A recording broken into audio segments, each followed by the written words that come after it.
Hey, what's up, fellas? It's Saturday. My wife's heading off to what's called a quinceañera.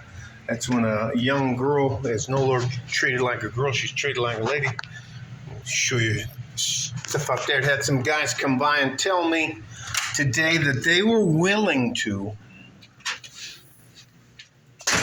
chop off those old busted up palm fronds, and they do it as a tree by tree price. What price do you think they told me they would help me out? They'd go out of their way today to help me out to cut those palm fronds off and take them away. $150 a tree. And a week ago, I got quoted $75 a tree. And prior to that, $50 a tree. So anyways, it's hilarious. And I wasn't rude to the two young men that showed up, but how do I say this? I'm not a new fool. Anyway, it's not the new. So let me get on to the point. The point is, there's been a young man I know. I met him at the Backstreet Gym. His name is Chris Salas. He comes from a very good family, a good military family, but Chris Salas has a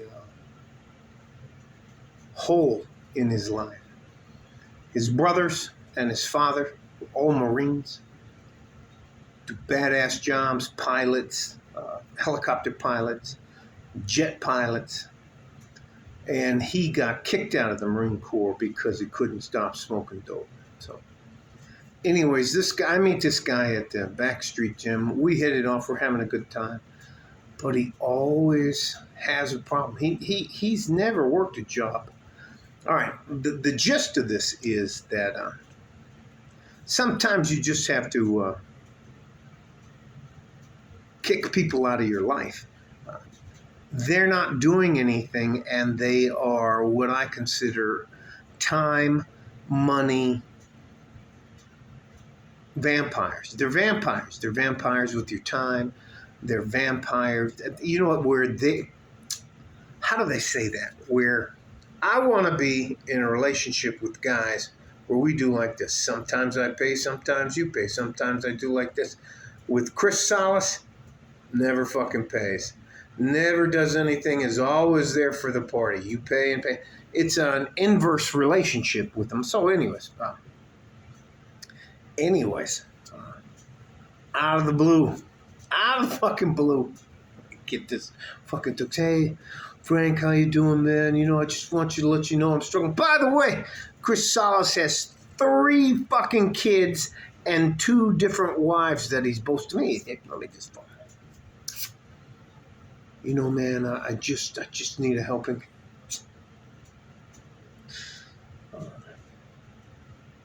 He's shredded, looks great, great personality, great teeth. Oh, his first wife paid for his teeth.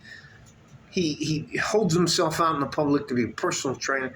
Now he can train and do all kinds of stuff for you for like 6, 8, 10 hours a day, but he can't get a fucking job. And he has a couple, I didn't realize this. This is why I call. He has 2 warrants out for his arrest. And he wants to know if I'll buy him a lawyer. My guys, the Darnell Group. But anyways, I told him no, and I was very unkind to him. There are far too many of you good, hard-working, average men like me who these other fucking predators decide that when we are kind, that makes us weak. You know, that's making too much fucking noise for me. That's the air conditioning unit, HVAC unit, trying to catch up with the temperature. And hey, what about that eclipse? Woo!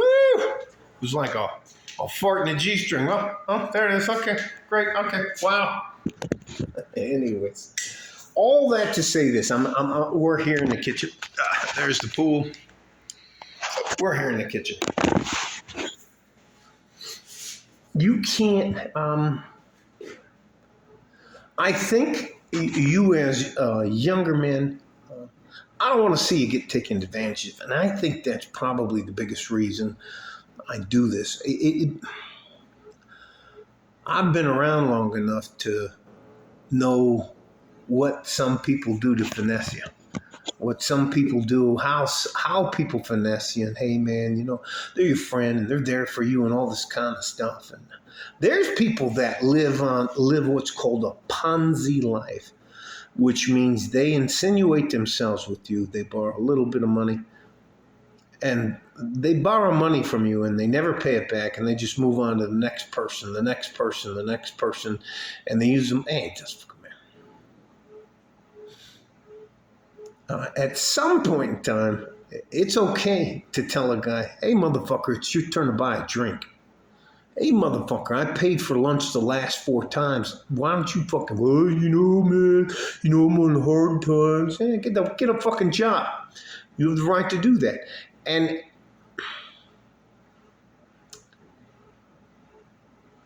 can you imagine not being around the guy? The last time I was around this guy was in 2019 when he asked me to help him pay for his wedding.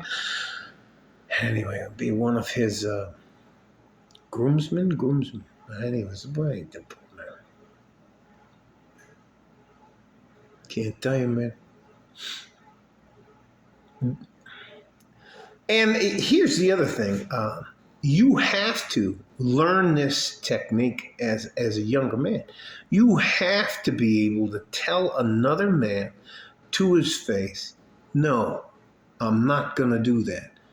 No, I don't want any part of that. No, you're not going to borrow money from me. No, I don't lend money. And if that breaks our relationship, then the relationship wasn't about anyways.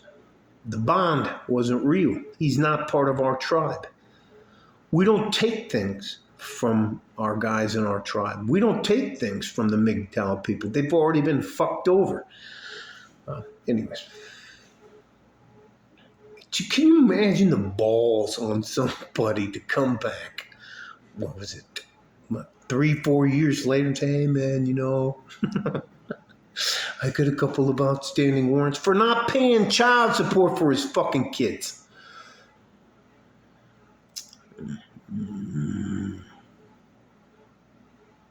In Spanish, they call it pipi alegre. Happy dick is what they call it. So he'll flirt with anybody. I mean, he cannot say no to a woman, and he like women, he loves attention, but the guy's a fucking nightmare. Guess how old he is? He's 37 now. And he hasn't had a job since I've known him, since 2016. 16, 17, 18, 19, 20, 21, 22, 23. 8 years he hasn't had a fucking job. He lives on, man, listen. All right, let me stop. Here's the point. If you have somebody in your life that the only reason, the guys who's always there when you're paying the bill, they're always saying, hey man, this is great time, and it's time for them to buy a drink, and they're like, I can feel you, but I can't reach you. Get the fuck out of here. Those guys are not part of our tribe. They don't belong around us. They aren't good average men. They're pariah. They're remoras, the little fish that suck on the shark. I think I'm actually, what do they call that? I think I'm a little bit triggered. How kind of fucking balls do you have to do to drop by somebody? Hey man, I'm struggling now. Why, motherfucker, do you have a job? And that's the first question I asked him. Do you have a job? I didn't let him in the house. I kept him on the porch. Do you have a job? Well, I'm struggling with stuff like that. I said, are you still a personal trainer? Of course, hey, do you know anybody that, get the fuck out of here. He was shocked that I told him to get the fuck off my porch. Anyways. Young man, you work too hard to get where you're at. You work so hard, and inflation, and there's so many things that are holding you back. You don't need some guy in your life that's fucking mooching off you, taking money off you, finessing you, or anything else like that. Fuck them guys. Fuck them. They're not trying to help us. They're not part of our tribe. They're not building anything. They're not preparing themselves for anything. So, anyways, I hope I didn't go too far off the rails, but man, I'm been out of shape. I'm like, motherfucker, you're 37 years old. You have 2 warrants out because you don't pay you haven't paid any child support. Anyways, it is what it is, guys. Love you guys. And you know what you know what he's considered? He's considered a Mexican Chad. He's not that big at all, but he's considered a Mexican Chad. Good looking, ripped, 6-pack abs, all that kind of stuff. He ain't got no money, ain't got no house, ain't got a car. Yeah. Chad doesn't ride the bus. Well, this Chad does. Anyways, all that to say this, and no, you can't show up and ask me to Uber you, get you an Uber to go back someplace else. Fuck out of here. All right, guys. All right. It's hilarious. I'm going to do what I can to help you. I'm never going to ask you for anything. You don't owe me anything. But I want you to know there are some of us out there that are just simply trying to help. And I got to tell you, sometimes I have to realize that some of my help is outdated. Some of the things you guys, I didn't have a cell phone. Hey, I'm not getting in there. Love you guys. Stay safe and healthy. Take care of each other if you can. And if you can't, you have to take care of yourselves. And I'm telling you that for my own selfish reasons, because you're my future. You fucking matter. I don't give a fuck what anybody tells you. You fucking matter. Love you guys. Like a fort in a G-string. From West Texas, El Paso. I'm out of here. And fuck those pariahs. Those fucking remorse. All right, bye-bye.